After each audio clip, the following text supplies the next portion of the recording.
Hello and welcome to Unacademy, a one-stop destination for the English medium civil service aspirants. In today's live discussion, let's analyze important announcements done by the Finance Minister in the interim budget.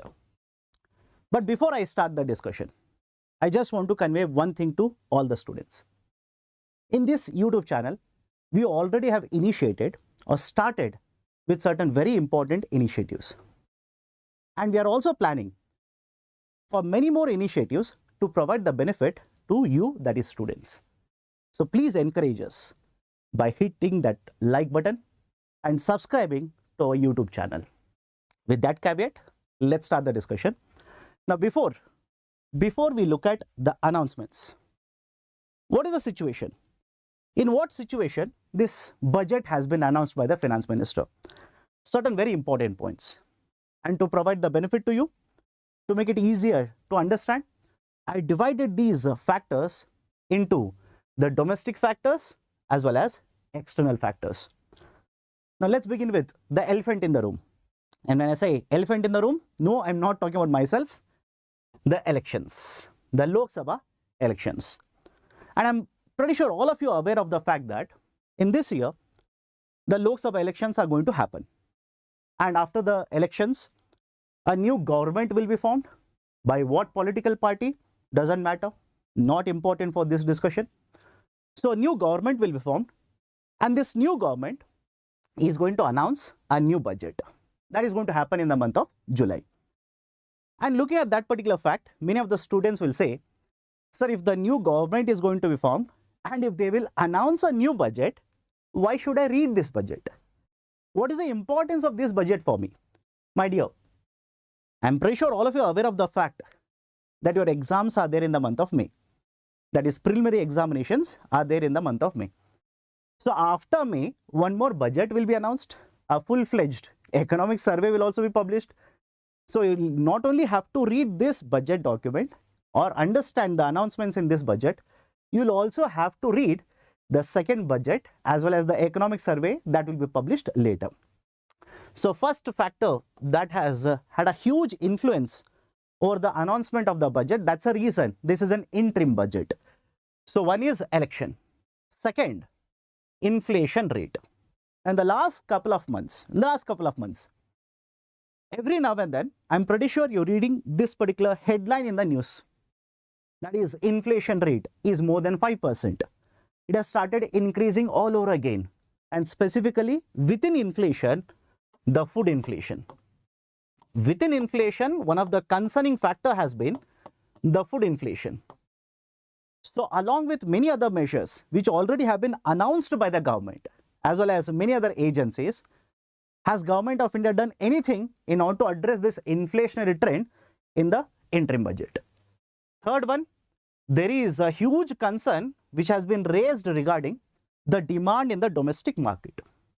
Now, why this is important? What is the connection of this with the budget, etc.? Now, I'm pretty sure all of you have come across this newspaper article where NSO, that is National Statistical Organization, has stated that for the current financial year, the GDP growth rate will be more than 7%.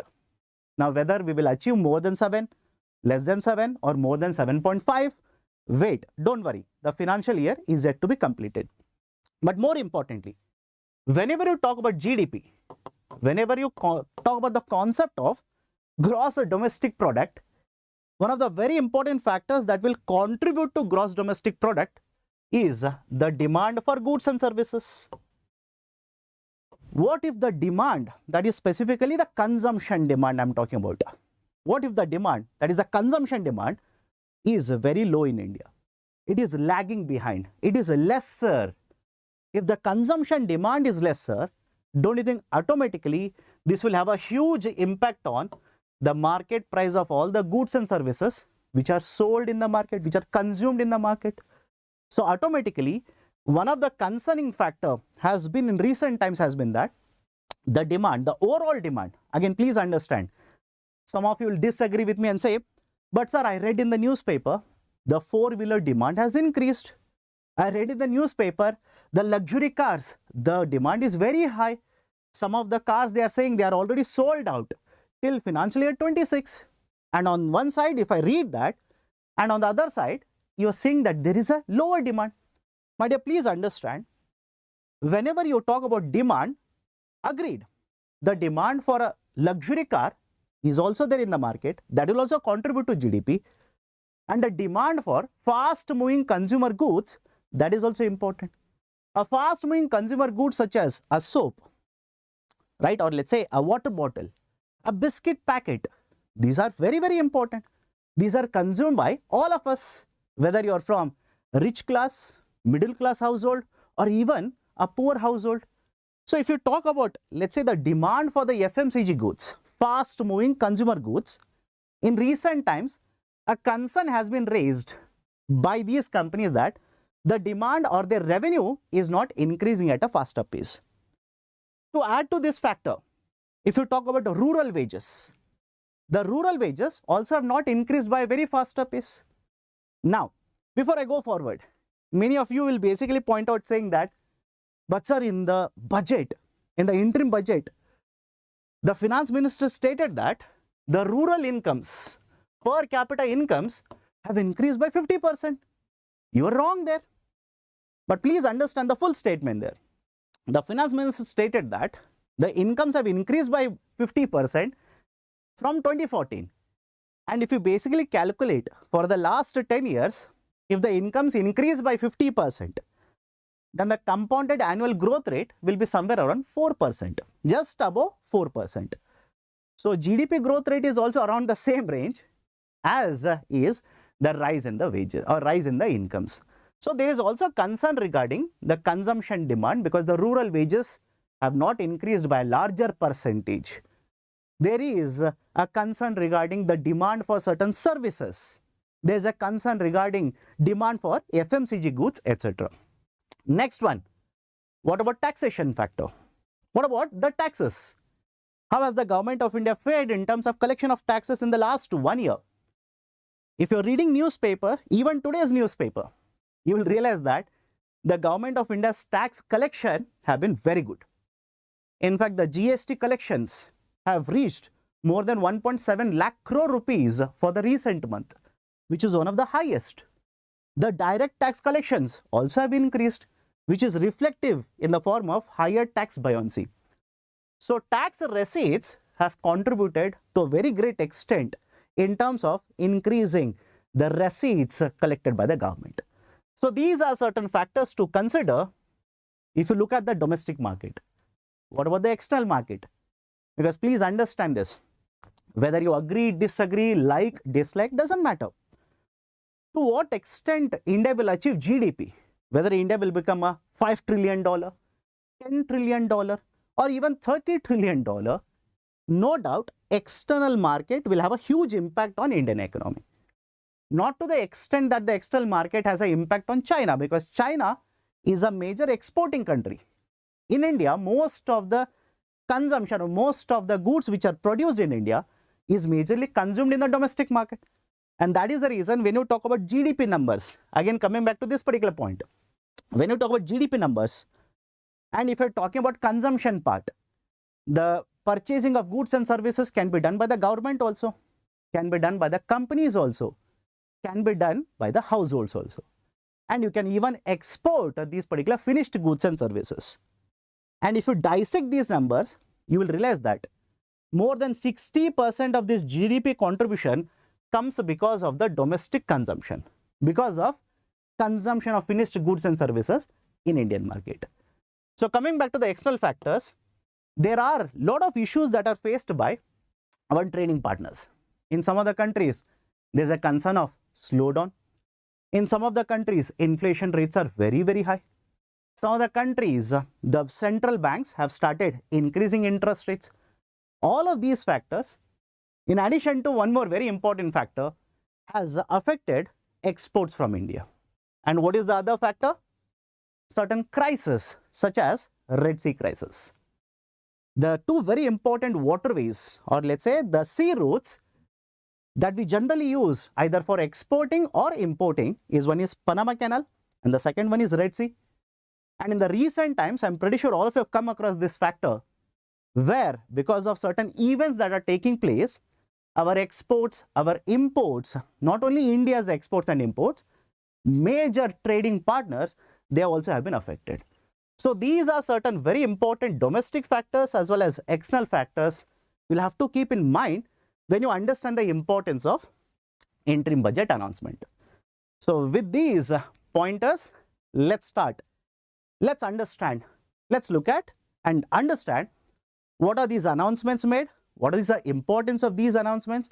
Is there a probability of questions being asked in this area, either in the prelims or mains, etc.? First very important area that I want to cover, which I'm pretty sure most of you will be interested, is taxation. But before I start the discussion, I just want to ask you one simple question. And I want you people to answer to this question. When was the first interim budget announced post-independence in India? I'll repeat my question. Listen to me very carefully. When was the first interim budget announced after India gained independence? And who was the minister to announce the first interim budget? With that question, let's start now. Taxation. What are the important announcements done in the taxation?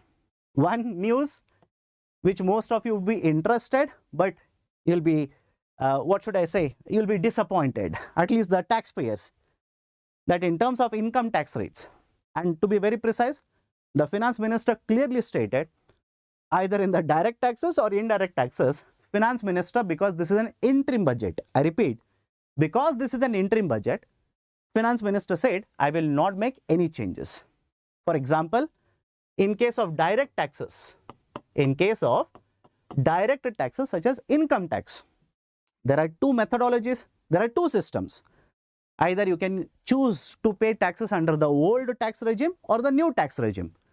And those who are wondering, sir, what is this tax regime? Should I remember it for the UPSC examination? Absolutely no, you do not require it. So whether you are paying taxes under the old taxation regime or the new taxation regime, doesn't matter, rates have not changed at all. Rates will remain the same, slabs as like last year will still remain the same.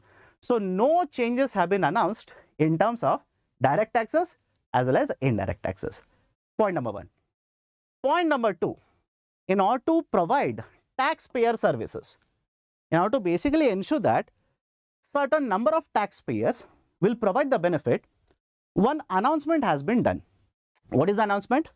Imagine I'm a taxpayer, you are the tax commissioner. You'll be happy with this system. I'm a taxpayer, you are a tax commissioner. I have filed certain income taxes and the documents will come to you. And now you feel, based on the documentation, based on the documents, you come to a conclusion, I will have to pay you more taxes. So what you will do? You will send a tax notice demand. You will send a tax demand to me. So the finance minister says, going back to 1960s, as long as 1960s, there have been a lot of these tax demands which are lying in the system. And this will create certain uncertainty. This will make taxpayer jittery, worried about what will happen to this particular tax demand. In order to address this particular issue of more than 1 crore taxpayers, I'll repeat the statement. In order to address this particular issue for who are facing this particular issue of more than 1 crore taxpayers, the finance minister has announced certain tax demands, direct tax demands. Please remember this. Direct tax demands will be withdrawn. That is, we have sent the demand to you, right? In this example, you have sent this tax demand notice to me. Now this will be withdrawn. How much? If your tax demand is up to 25,000 rupees, which have been sent up to financial year 2010, these will be withdrawn. And if these tax notices are up to 10,000 rupees for the financial year starting 2011 and before 2015, financial year 2015, these tax notices will be withdrawn. Now, many of you will ask me a question, sir, what is the use of this point? Why should I learn this point? Is it relevant for UPSC?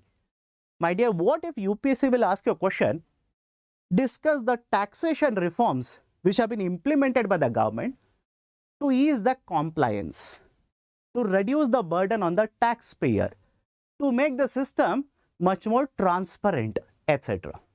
What if this kind of a question is asked by UPSC? Don't you think these points will become very important further for you? Along with, I'll talk about, or I'll mention one more very important reform that was actually mentioned by the finance minister. There is a taxation reform by the name of faceless assessment scheme. Faceless assessment scheme. This was mentioned by the finance minister. So along with the faceless assessment scheme, under the concept of transparent taxation, honoring the honest system, you can write multiple points in order to prove that Government of India in recent times has implemented various reforms in order to reduce the taxation burden, to make the transparent taxation system, etc. So that is the second point. Third point, important, tax benefit to startups, investments made by the sovereign wealth funds or pension funds have been extended. Now, what is this point? Let me start with the first point here, startups. Government of India has announced a particular taxation benefit for startups, where tax exemption will be provided. But that particular tax exemption is supposed to be over by the end of the current financial year. And when I say current financial year, all of you will agree, it will be ending on 31st March 2024, because from the 1st of April, we'll enter the new financial year. So certain tax benefits, and remember the same date for all the 3 points here, all the 3 points. So the tax benefits were supposed to end on 31st March of 2024, which is simply nothing but financial year 24. The finance minister says, I will extend the benefit. The benefit will be extended for one more year, that is till the end of financial year 25. Point number 1. Point number 2, what is a sovereign wealth fund? What is this concept of sovereign wealth fund? Sovereign wealth funds are those investment tools or investment funds which are set up by the governments. The governments generally set up these funds, and these funds will make investments. And because the money is contributed by the government, these are called as sovereign wealth funds. So when sovereign wealth funds and pension funds have invested in India from financial year 21 to financial year 24, please remember the window. Financial year 21 to financial year 24, government said certain taxation benefits will be given to you. For example, dividend benefit or dividend taxation benefit, security transaction taxation benefit, capital gains tax, etc. And again, there are certain conditions. It's not universally applicable to everyone. If these investors satisfy certain conditions, these kind of benefits are provided by the government. So even these benefits, taxation benefits, were supposed to end in the financial year 24. It has been extended by one more year, financial year 25. And third one, tax exemption for certain units within the IFSC. There are a lot of units, investors within IFSC. And by the way, IFSC is basically GIFT IFSC, right? That is International Financial Services Center, the first financial service center that has been set up in India. So many of these investors, which are called as units, who are set up in India or within GIFT IFSC, they also enjoy a lot of taxation benefits. These taxation benefits were supposed to end at the end of financial year 24. Finance Minister has extended this by one more year. Now, many of you will be thinking, sir, what is the benefit of all of this? It will attract investments in India. It will provide taxation clarity for the investor. These are the importances. Now, next, regarding welfare, very important and very interesting initiative. In welfare, Lakpa Dii. Lakpa Dii. Now, what is this Lakpa Dii initiative? Understand, let's go point by point. Please understand this. Government of India says that in a rural part of India, villages, there are certain women who have all the potential, but because of various issues, for example, they may not have certain skill sets. So because of these constraints, they are not able to earn sufficient livelihood. So what can be done? Government of India started with this initiative which is called as Lakpa Dii. And this initiative, please remember this, this is a part of Deen Dayal Antyodaya Yojana National Rural Livelihood Mission. Is it okay? I'll repeat it. It is part of Deen Dayal Antyodaya Yojana National Rural Livelihood Mission. And this is being implemented by Ministry of Rural Development. MORD, Ministry of Rural Development. Now, what is this Lakpa Dii? What is the initiative all about? Government says the self-help groups, SHGs, there are lakhs of SHGs in India. They'll be identifying certain rural women who have the potential, who have the capability, and will be providing these, or these women will be identified and provided with certain skill sets. And once I impart skill sets to them, I will also provide certain financial assistance. It will help in opening these micro enterprises in the rural part of India. Micro enterprises. And because they will open these micro enterprises, they will be able to earn sufficient amount of income. And the target under this, look at the name, it is self-explanatory. The target under this is, we want to ensure that these women will earn at least 1 lakh rupees per annum. At least 1 lakh rupees per annum. And those who are wondering, sir, what kind of skill sets are provided? How it will help them? These women will be provided with skill sets which are useful in, let's say, manufacturing, or let's say in repairs of drones, in plumbing work, in tailoring work, etc. And right, government now says this Lakpa Dii is very, very successful. The target under this was to make 2 crore women as a Lakpatis. Now we will increase this target to 3 crore women. We'll increase this target of Lakpati women, Lakpati Didis, from 2 crores to 3 crores. That is one very important initiative that has been covered. Next one, healthcare cover under the Ayushman Bharat scheme will be extended to all ASHA workers, Anganwadi workers and helpers. Now, what is this healthcare scheme they are talking about? Right? Government of India launched an initiative by the name of Atmanirbhar Bharat Pradhan Mantri Jan Arogya Yojana. I'll repeat the statement here, or I'll repeat the name of the scheme. Atmanirbhar Bharat Pradhan Mantri Jan Arogya Yojana. Under PMJAY, which is nothing but, just a correction here, it is not Atmanirbhar, it is Ayushman Bharat. Ayushman Bharat Pradhan Mantri Jan Arogya Yojana. So under AB PMJAY, Government of India basically identifies certain beneficiaries, and this household will be provided with insurance of 5 lakh rupees. This household will be provided with insurance of 5 lakh rupees. For what? For getting access to healthcare. And for getting access to healthcare, 5 lakh rupees worth of insurance will be provided. As of now, please remember the data here. As of now, more than 12 crore households have been identified, and more than 55 lakh families have been identified, and more than 12 crore people have been covered under the Ayushman Bharat Yojana or scheme. So this will be extended to cover all these ASHA workers as well as Anganwadi workers and helpers. So these are 2 very important initiatives which have been undertaken by the government or announced by the government under welfare. Now next one, very important, agriculture and allied sectors. Agriculture and allied sectors. Now what are the important announcements? What is the importance of all of these announcements? Let's go point by point. First one, Nano Diammonium Phosphate.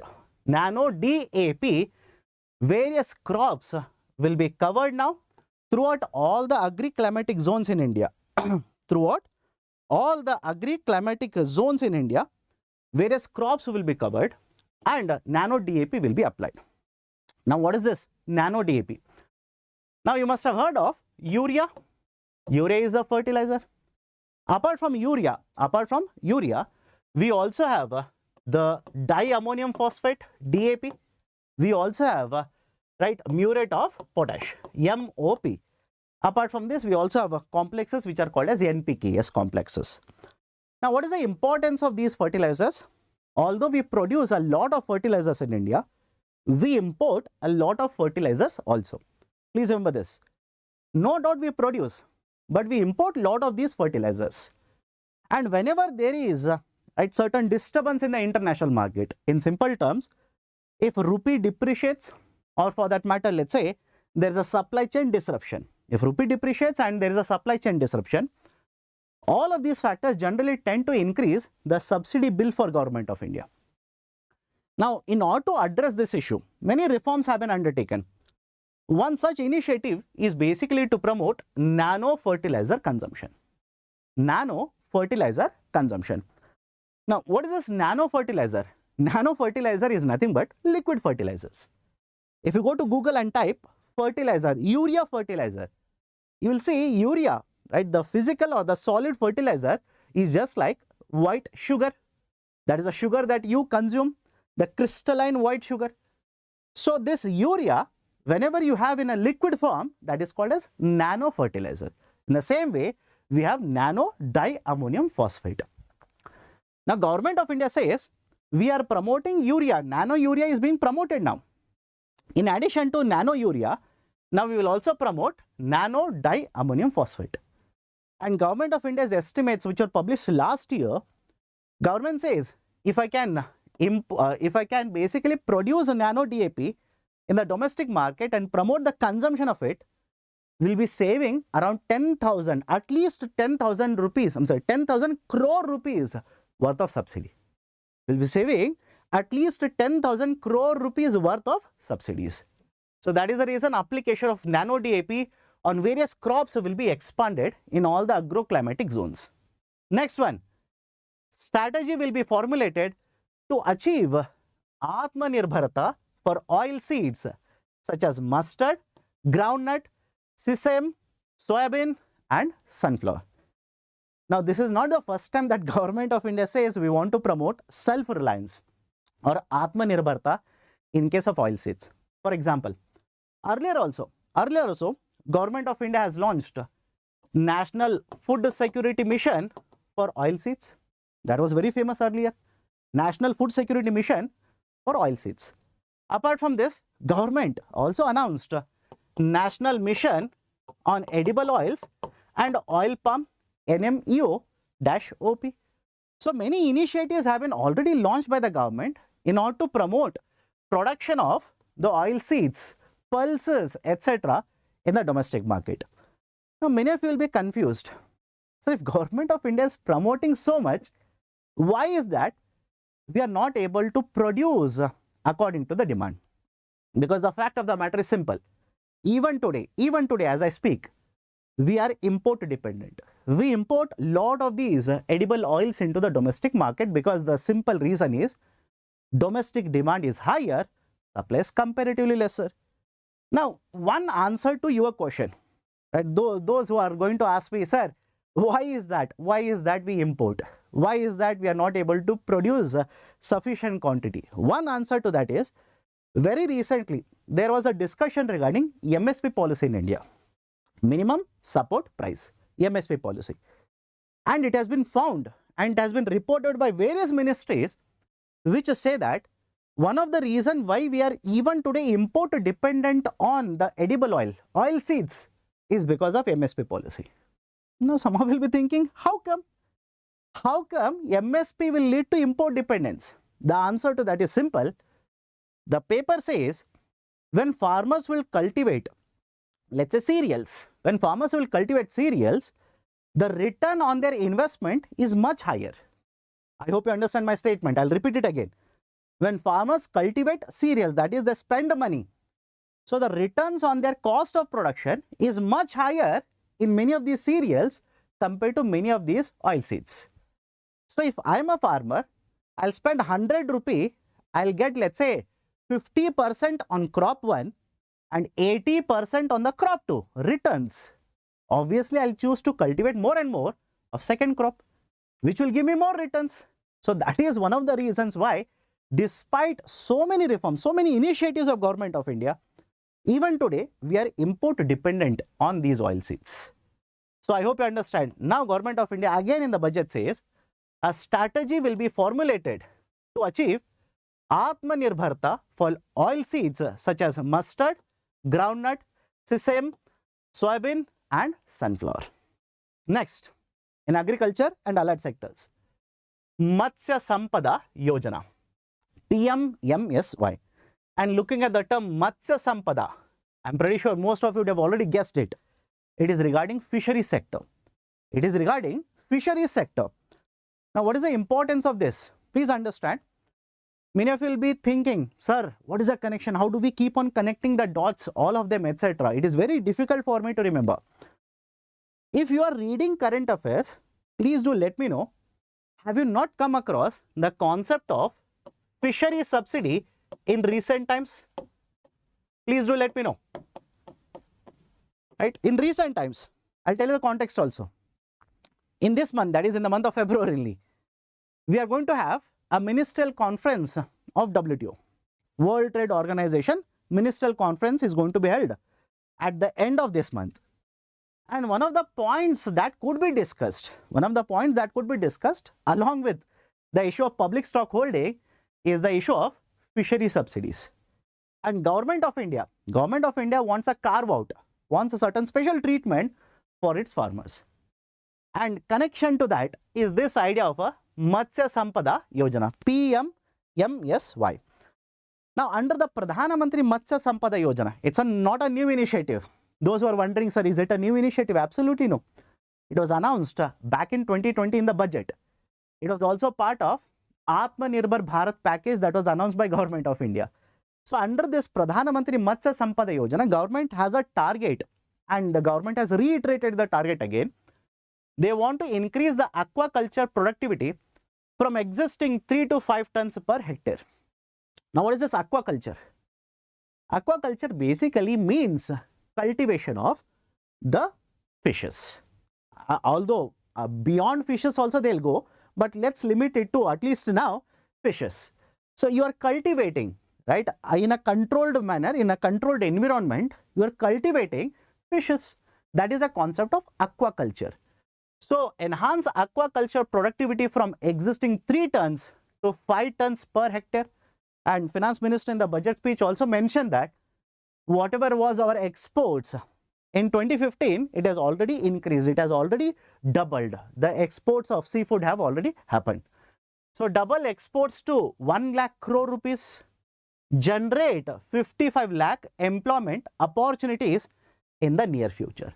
These are certain very important announcements, to be more precise, reiterations of the pointers under Pradhana Mantri Matsya Sampada Yojana. Next, in addition to this, the minister also announced that they are going to set up 5 integrated aqua parks right throughout India or right in certain areas. So, 5 integrated aqua parks will be set up and PMMSY will be implemented in order to achieve all of these objectives. So, these are certain announcements regarding agriculture and allied sectors. Now, let me go to the next important area, energy sector. Green energy, right, renewable energy, you can call it anything. But no doubt, this has been one of the very important focus areas of government in the budget announcements this year. One is 1 crore households under rooftop solar and Muft Bijli. Now, what is this 1 crore households?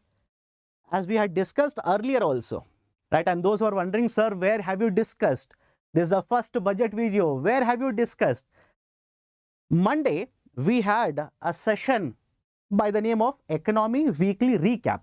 And that is going to be a convention now. Every week, we are going to have coverage of certain important current affairs topics in that session. One article that I discussed was this announcement of Pradhana Mantri Suryodaya Yojana, PM Suryodaya Yojana. This was announced by the Prime Minister on certain date. Now, what is the importance of Pradhana Mantri Suryodaya Yojana? Government for the first time ever, understand this carefully, for the first time ever has set up a target of providing solar electricity connection to 1 crore households. I hope you understand my point. For the first time ever, because please remember this is not the first initiative to target solar rooftop. It is not the first initiative. Earlier also we have implemented initiatives by various names. For example, we have Jawaharlal Nehru Solar Program. We also had a Srishti initiative or have Srishti initiative. We also have a rooftop solar initiative. So this is not the first initiative under which government is promoting solar rooftop. But definitely yes, it is the first initiative where government is targeting households. So taking forward that announcement of the Prime Minister, Finance Minister has announced that 1 crore households under rooftop solar and Muft Bijli scheme will be covered. And what has been announced under this? Monthly 300 units of electricity. These 1 crore households, monthly 300 units of electricity will be provided free of a cost. Right? They do not have to pay money for this. And second important point is, because these households will be generating electricity, harnessing sunlight and generating electricity and selling this electricity to the distribution companies, they will make huge amount of savings. More than 15,000 rupees worth of savings will be done by these households. So in case of renewable energy or solar energy, this is one very important announcement done by the Finance Minister. Second one, coal gasification and liquefaction capacity of 100 million tons to be set up by 2030. Now to be very precise, please understand my point. You might disagree with me, right? But please understand, this target of 100 million tons coal gasification is not new. If you have read last year's economic survey, this was again mentioned there also, right? Very few days ago, very few days ago, in the last week itself, there was one more article discussing the same thing, coal gasification. In fact, to just take it forward, please understand this, Government of India has been targeting the idea for coal gasification. Now, those who are wondering, sir, what is this idea for coal gasification? I've never heard of it. You are telling this is very important, but what is this idea for coal gasification? Coal gasification is basically a process.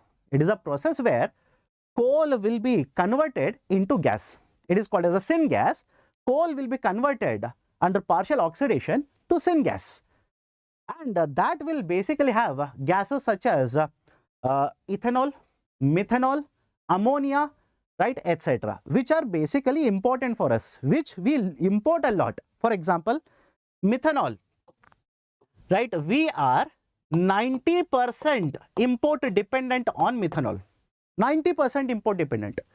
What about another gas such as ammonia?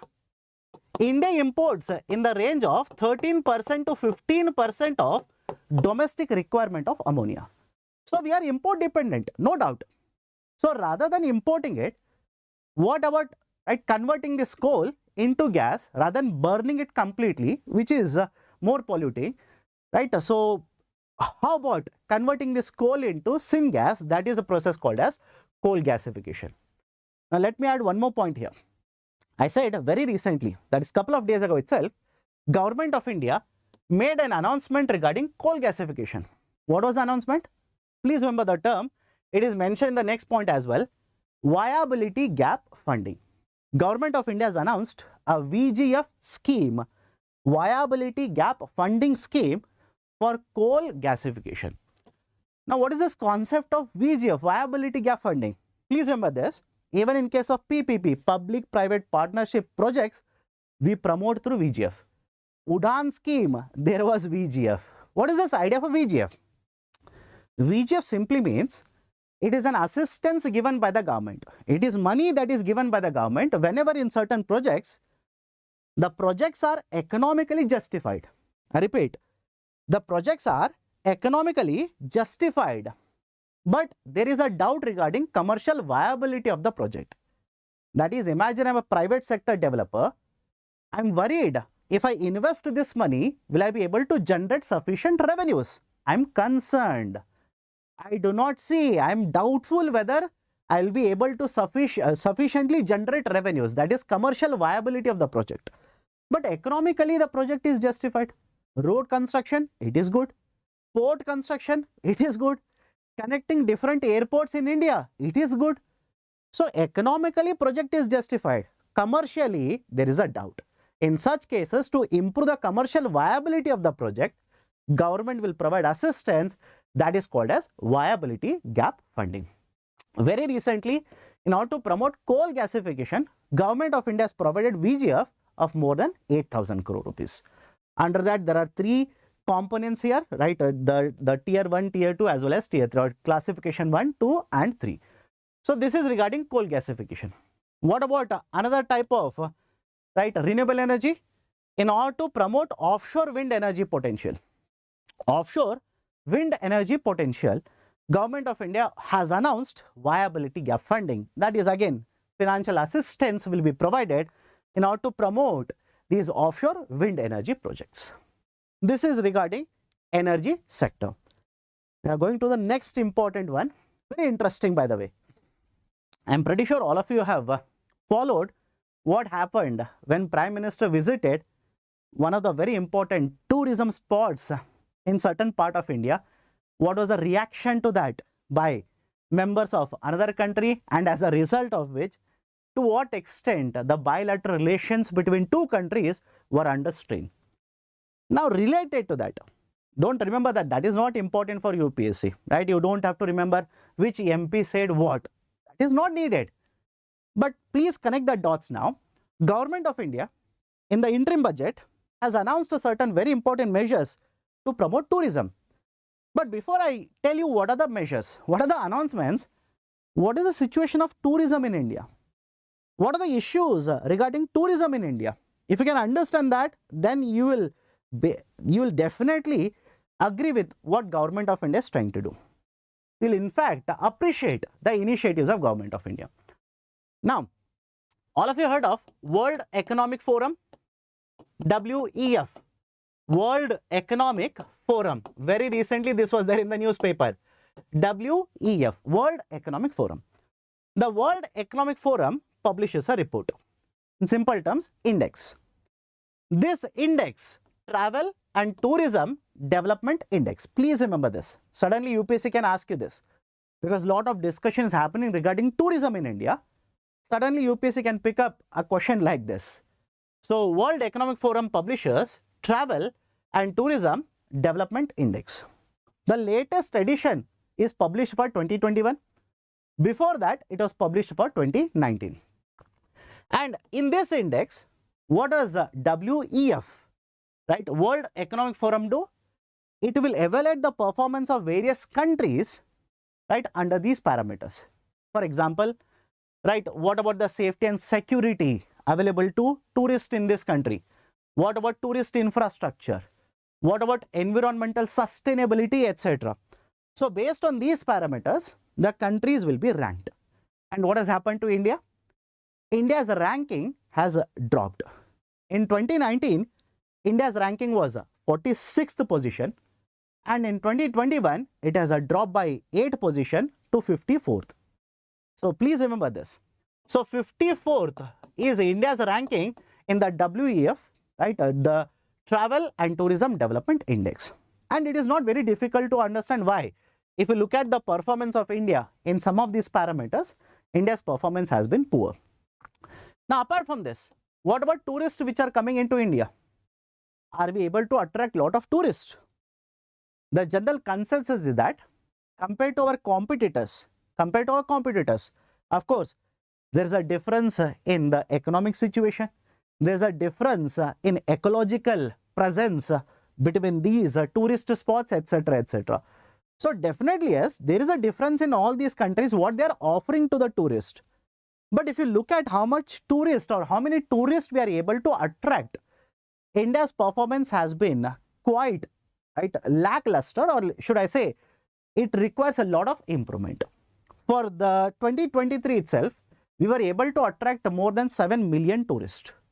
Definitely, as compared to previous year, it is much more higher. But compared to other countries, we are much farther away. We need to improve. We need to do more. Now, in order to do this, what has the Government of India done? What has been the announcement of Government of India in order to promote tourism in India? These are certain important announcements.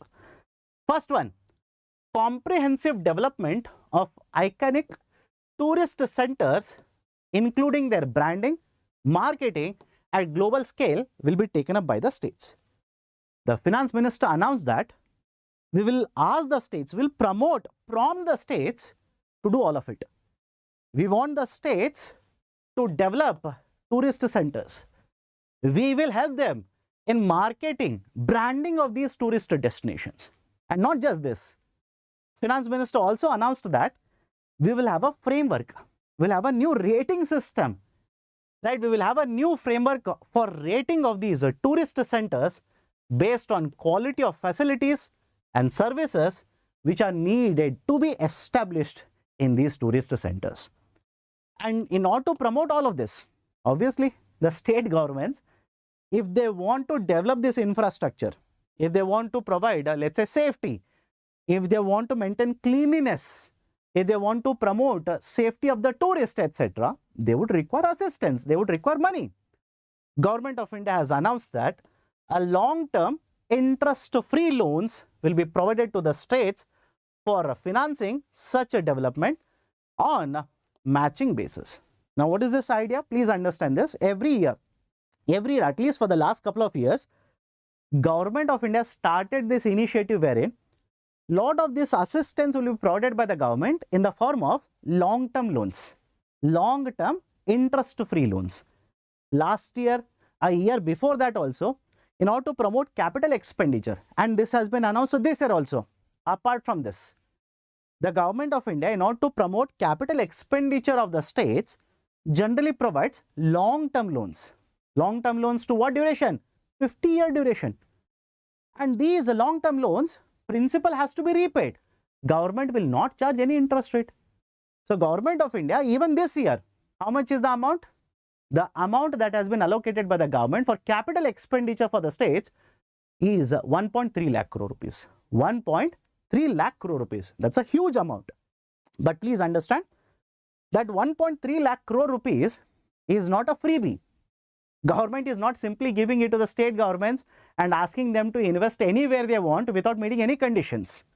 There are generally certain conditions which are imposed, and based on that, the capital assistance is provided by the government. Okay, so this is regarding tourism. This is regarding basically the tourism. Next one, the concept of housing. What has the Government of India done in the interim budget to promote housing? Let me start with the second one. Again, what is the scheme, etc.? Don't worry, it is yet to be announced. Finance Minister stated that we want to ensure the middle class households which are living in slums, which are living in rented houses, etc., we should be providing certain assistance to these households so that they will be able to construct, buy or build their own houses. A scheme for this will be announced by the government very soon. That is the first one. Second one, Pradhan Mantri Awas Yojana, PMAY, Pradhan Mantri Awas Yojana. Now, please be very careful with respect to Pradhan Mantri Awas Yojana. Why? Let me connect it to current affairs so that you understand the importance of initiatives such as PMAY. The Pradhan Mantri Awas Yojana, there are two components there. One is a rural component. Earlier it was called as Indira Awas Yojana. Now it has been renamed, rebranded as Pradhan Mantri Awas Yojana, Rural or Gramin.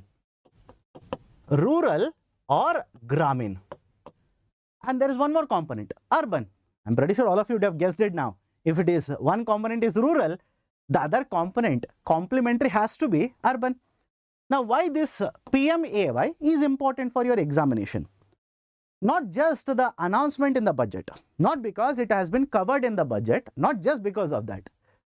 Very recently, please tell me, did you come across certain discussion in the current affairs where Kerala government is accusing the central government of basically trying to push the state government towards financial crisis? Correct? All of you heard of it? In fact, the Kerala government has gone to Supreme Court of India. Under original jurisdiction, it has gone to Supreme Court of India and has raised certain important concerns regarding the financial practices of central government. One of the parameters that led to this friction between the center and state is Pradhan Mantri Awas Yojana. Let me give you another example. One more government, state government of course, one more government took this Pradhan Mantri Awas Yojana component of it and rebranded it, changed the name of the scheme, right? They called it as Pradhan Mantri Awas Yojana dash YSR. The government of India has a rebranding rule. In fact, it is called as no rebranding rule. Under this, central government says, if I allocate funds to you for implementation of a scheme, you cannot change the name of the scheme. You cannot rebrand the scheme and implement it in your state. Because it has been found that central government allocates the funds, state governments will change the name, rebrand and claim the scheme as their own. So center has a no rebranding rule, and citing that no rebranding rule, certain funds which were supposed to be given to the states, they were stopped. Right? So very recently this idea or this initiative of Pradhan Mantri Awas Yojana has been there in the discussion. So please be very, very careful. Now what has been the announcement? Pradhan Mantri Awas Yojana, the Grameen component, under this, the existing target is to provide 3 crore households. Because government of India has an initiative or has a target of housing for all. But now government says, in addition to this 3 crore target, we will construct or provide assistance for 2 crore households. So existing target is 3 crore. We will also add 2 crore households to that target. So that is regarding housing initiatives taken by the government. Now what has been the capital expenditure announced in the budget? What has been the CapEx? CapEx announcement in the budget. Right, please have a look at the capital expenditure allocation here. Please have a look at it. The capital expenditure plus grant in aid for creation of capital asset and total effective capital expenditure. Now what you need to observe is, one, for 21-22, the total capital expenditure, the sum total of GCCA, grants for creation of capital asset, plus, right, the total capital expenditure done by the government basically was 7.4 lakh crore plus 3.1 lakh crore rupees, taking the total to 10.5 lakh crore rupee. Right, the 22-23 budget estimates, government set up a capital expenditure target of 10 lakh crore rupees. In addition to this, the government also proposed, estimated to transfer 3.7 lakh crore rupees to the state governments, taking the total, according to the budget estimates, to 13.7 lakh crore rupees. But today, in the interim budget, Finance Minister has revised this number from 13.7 lakh crore rupees to 12.7 lakh crore rupees, has revised it. And many of the experts basically stated, okay, this is one way through which government can control fiscal deficit. Because if the government will revise its expenditure to a lower level, I hope you understand, it will revise its expenditure, either revenue or capital, doesn't matter. Automatically fiscal deficit will come under control. Of course, please understand there are so many other factors also which can have an influence over fiscal deficit target, that is in terms of percentages. For example, because understand this carefully, whenever you are talking about fiscal deficit target, revenue deficit target, have you observed this? These are generally given as a percentage of GDP. As a percentage of GDP. For example, what I am trying to convey here. Imagine this year government of India wanted to borrow 10 rupees. I will take a very simple number. Imagine government of India wanted to borrow 10 rupees.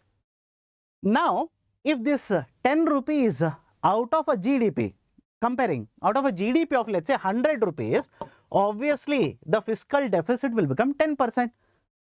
Now, one way to control fiscal deficit is by reducing expenditure. Reduce expenditure so that your borrowing requirement will come down. Fiscal deficit as a percentage of GDP will come down. Another way is, again, not done by the government. What if this nominal GDP, it is always nominal GDP. What if this nominal GDP is higher, or if nominal GDP is lesser? Don't you think because of this change also, it will have a huge impact on the fiscal deficit targets as a percentage of GDP? As a percentage, please remember this. And many will ask, sir, what about this borrowing? Is there any factor that will influence this borrowing? Of course, yes. What if government will conduct huge amount of disinvestment? Although we have not been able to meet the disinvestment target, that's a different issue.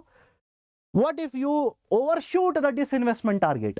That will help in shoring up receipts and reduce borrowings. What about tax receipts? If government is in a position to collect more and more tax receipts, which government says in this budget, that will also automatically increase the receipt side and reduce, assuming everything else remains the same, doesn't change, reduces the reliance on borrowings. What if the dividends collected by the government from RBI will be higher than the budget estimates? So I hope you understand there are so many factors that will influence the fiscal deficit of government. So for the next financial year, that is for 24 and 25, what is the budget estimates that has been provided? The budget estimates are totally 15 lakh crore rupees with the base of 12.7 lakh crore, that is revised number. Now 15 lakh crore rupee has been allocated. But more interestingly, Finance Minister stated in the budget that we will increase the allocation. The center will increase the allocation under the capital expenditure by 11.1%. Again, no scientific explanation has been given to that. But anyways, from 10 lakh crore rupee, now again taking a base of the budgeted estimates or budget estimates for next financial year, the budget estimates for the capex will become 11.1 lakh crore rupee. And that's important. That's important. Why? Increased capital expenditure will always promote growth in the economy, or will always increase the let's say the demand for labor, demand for raw materials, animal spirits of the private sector, etc. will be boosted with a higher government expenditure like this. So capital expenditure that has been proposed. What about industries? In case of industries, again lot of expectation was there. If the Prime Minister, if the Finance Minister will do something, announce something for MSME sector. In the whole budget speech, MSME sector was mentioned once. It was mentioned, no doubt it was mentioned. But to be very precise, nothing specific for the MSME sector has been done. Now, before you start, getting worried, etc., please understand. As already mentioned, Finance Minister also mentioned this in the budget. This is not going to be applicable for the full financial year. After the elections are over, one more budget will be announced. And at that point of time, more of these reforms regarding MSME sector or agriculture sector or PM Kisan, etc., can be announced by the government. So for industries, what has been done? What has been the announcement? The concern has been that in case of India, the investment in research and development has been lagging behind. I'll repeat the statement. In case of India, the investment in research and development has been lagging behind. And if you take in terms of percentages, it is generally around 1% of GDP. More importantly, the research and development investment, most of it comes from the government or government-owned entities. What about these private sector entities? What about these new age companies? What about these companies, which are there in the sector now? We need to promote investment by all of these companies. In order to do that, Government of India, targeting some of these companies, has announced 1 lakh crore rupee corpus. 1 lakh crore rupee fund has been announced. And the Finance Minister stated that this 1 lakh crore rupee funds will be utilized to provide financing or refinancing assistance so that research and development can be promoted. And this 1 lakh crore rupee corpus fund is not a grant. It is basically an interest-free long-term loan. It is not a grant. And many of you who are wondering, sir, what is this grant and a loan? Grant means it's a one-sided transfer. Government will give it, you take and you go. That's it. No repayment liability. Whereas a loan means obviously you will take it and repay it. So 1 lakh crore rupee corpus for interest-free long-term loan, for financing as well as refinancing purposes to promote research and development has been announced. Next, what about the announcements in railway sector? What about the announcements in railway sector? Now, before you look at this, what is the financials of railways? I'll be focused on one very important parameter which generally is used to represent how the railways as an entity is performing is operating ratio. Please make an observation. Operating ratio in percentage was for 22-23 98.1. And for 24 and 25, it has worsened. It has worsened according to estimates. Again, this is an estimate. It's not an actual one. It is an estimate. it is estimated to get worse at 98.22. And many of you will wonder now, what is this? What is this operating ratio? Why are you saying it will become worse? Right, 98.1 to 98.22. In percentage, it is more. It is performing better. No. What is operating ratio? Operating ratio, it's basically a ratio of expenditure to be incurred to generate revenue. I'll repeat it. How much expenditure will incur to generate certain amount of revenue? It is called as operating ratio. Imagine you will incur 98 rupee expenditure and generate a revenue of 100 rupee. That is called as operating ratio of 98%. So based on this, you please tell me, if operating ratio for financial year 23 actual data is 98.1 and we are estimating it to become 98.2 now, does it not mean we are spending more money to generate same amount of revenue? Is it not representing higher expenses now? So that is basically the worsening situation in terms of railway performance. So we need to get this operating ratio down. And for the last couple of years, the operating ratio has been around 98% plus itself. Now, in order to improve the whole logistics sector, not just railways, multimodal logistics. Multimodal means we have multiple modes of transportation in India. In order to promote this multimodal logistics, many initiatives have been undertaken by the government. One such initiative is Gati Shakti initiative. Under the Gati Shakti, now government, that is the finance minister, has announced 3 major economic railway corridor projects. 3 major economic railway corridor programs. Corridors are nothing but certain dedicated railway lines or roadway lines for certain purposes. We will have transportation corridor, we will have a freight corridor, right, etc. So major economic railway corridors have been announced. These 3 are: 1, energy, mineral and cement corridor, port connectivity corridor, and high traffic density corridor.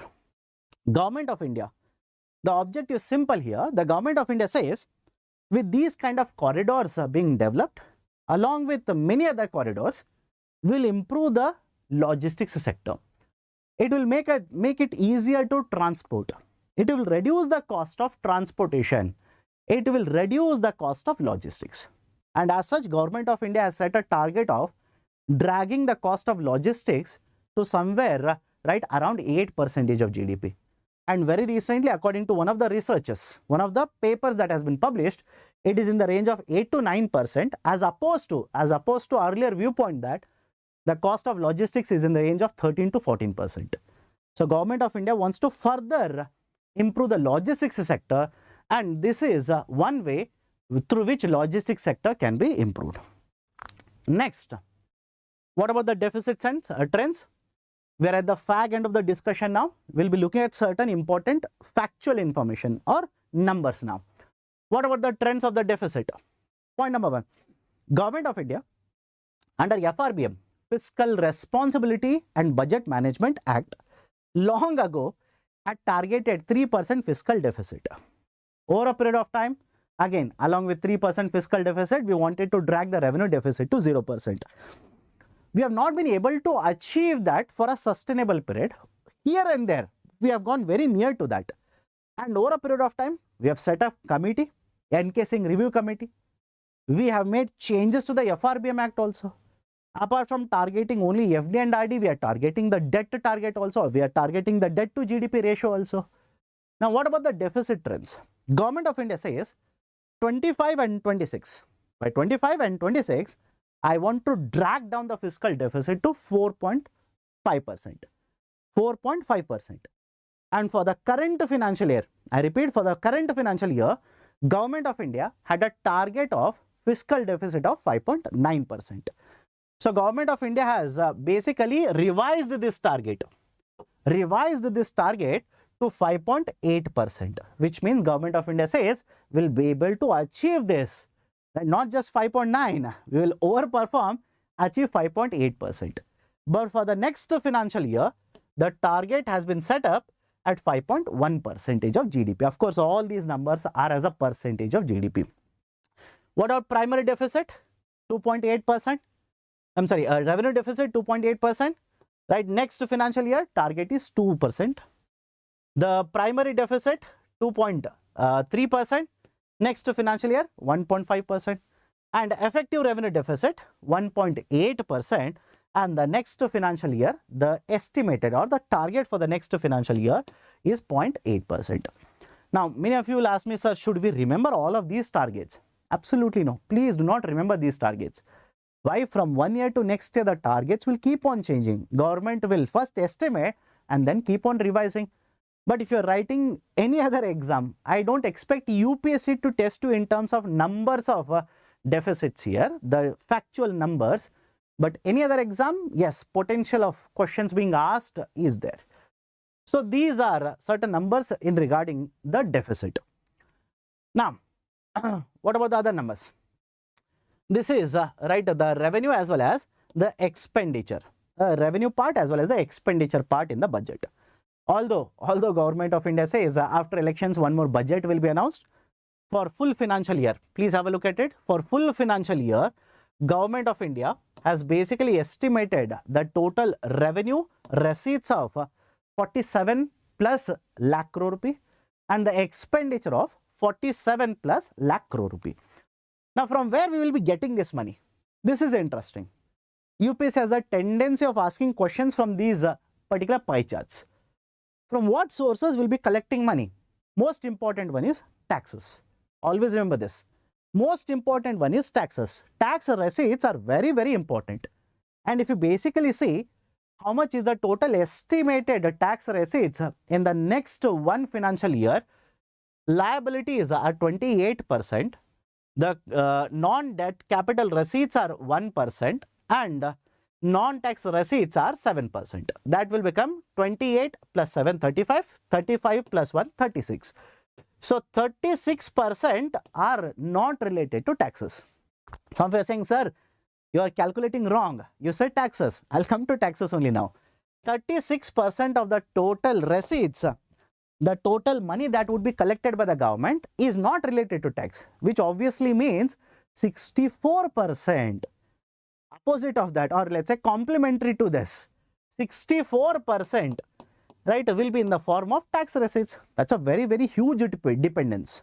I hope you understand. That's a very huge dependence, right? So, and more important, please understand, sir, anything else is important? Of course, yes. Don't you think if your dependence on the tax receipts, of course, these are estimates. These are not actuals, these are estimates. For example, last year, according to the budget estimates, around 58% of the total receipts were supposed to come from taxes. Now it has been, right, increased to 64% of the total receipts. If your dependence on the tax receipts is very, very high, don't you think your dependence on borrowings would be lesser? Right, your dependence on borrowings will come down. Right, I hope you understand. That is the point I'm trying to make. I'm not trying to say that you'll borrow lesser compared to last year. No, I'm not at all saying that. I'm saying out of total 47 lakh crore rupee, if you collect more and more in the form of taxes, these are one-sided payments. Taxes are simply collections. Borrowings are collected today, repaid tomorrow. So your reliance on the borrowings automatically will be controlled. Right? But anyways, borrowings and other liabilities are also 28%. That's a pretty high number. What about expenditure? What about expenditure? Please have a look at the interest payment component here. That is generally around 20% every year. Every year around 20%. And if you look at in terms of absolute numbers, a mind-boggling number will be more than 11 lakh crore rupee, almost 12 lakh crores. Out of 47 odd lakh crore rupees, almost 12 lakh crore rupees is going to be in the form of interest payments. That's a very huge number. The state share of taxes and duties, central sector schemes and sponsor schemes around 24% here. Right, finance commission and other transfers are around 8%, subsidies are 6%, right, etc. Just make an observation regarding the sources as well as the expenditure. Sir, any question that can be asked here? Of course, yes. For example, if UPSC wants to test you, can they ask you a question like this? In the recently announced interim budget for the financial year 25, please arrange the following receipts in descending order of their contribution.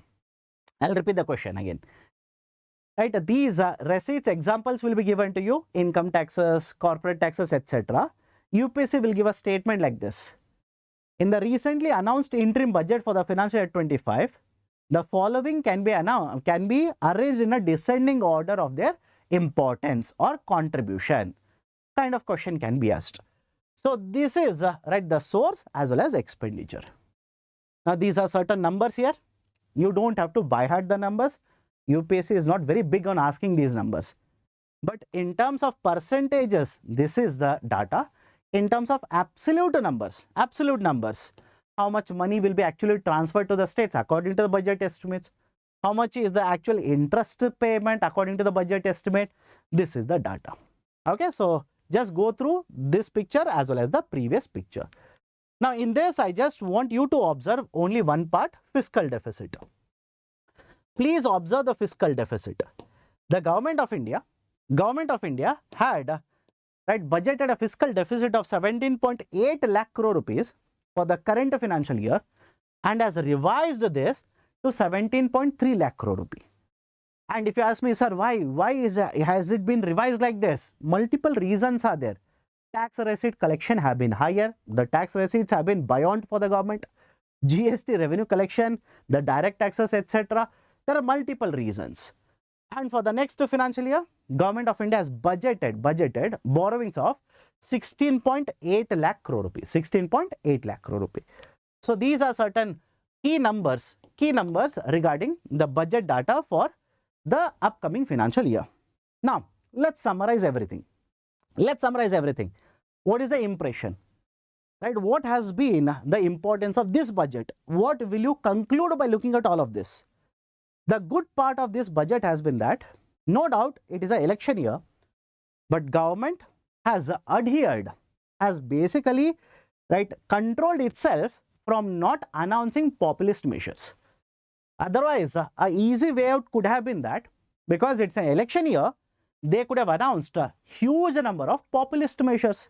For example, before the budget announcement, there was an expectation that under PM Kisan, the amount could be increased. In many states where elections have been conducted very recently, women beneficiaries have been covered for certain schemes. Same model can be emulated by the government because elections are there.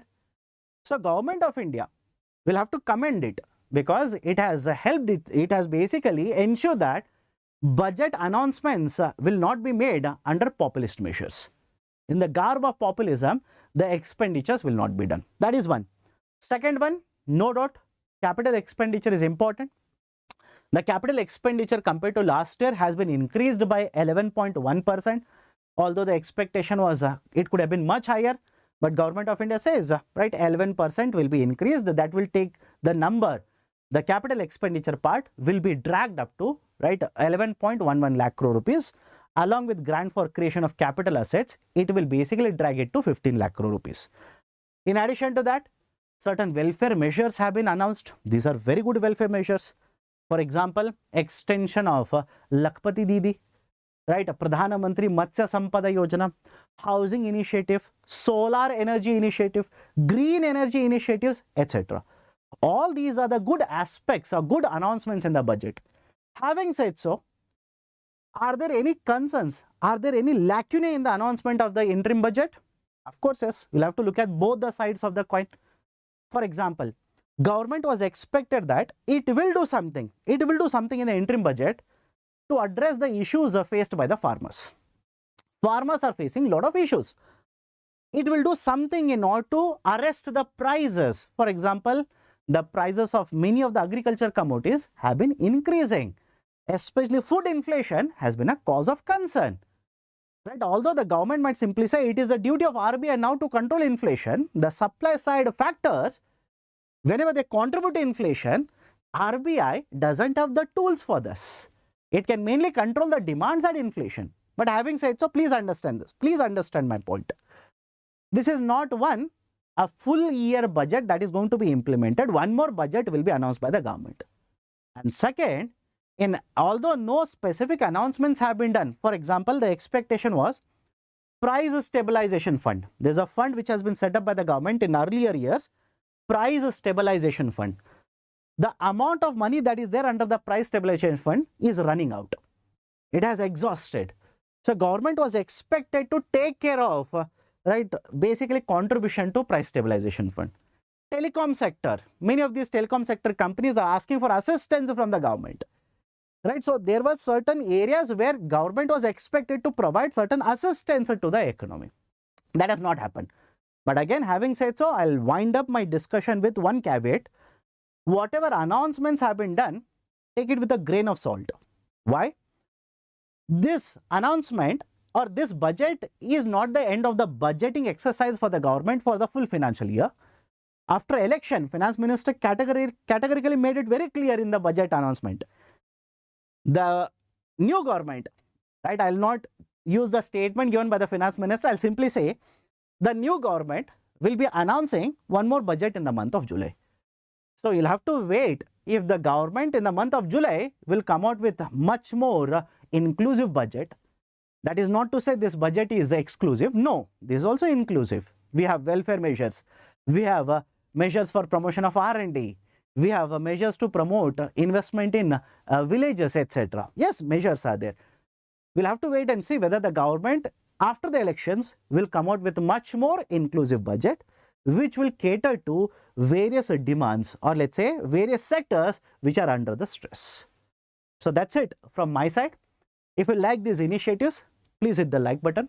Your encouragement is very important to us. Subscribe to our YouTube channel.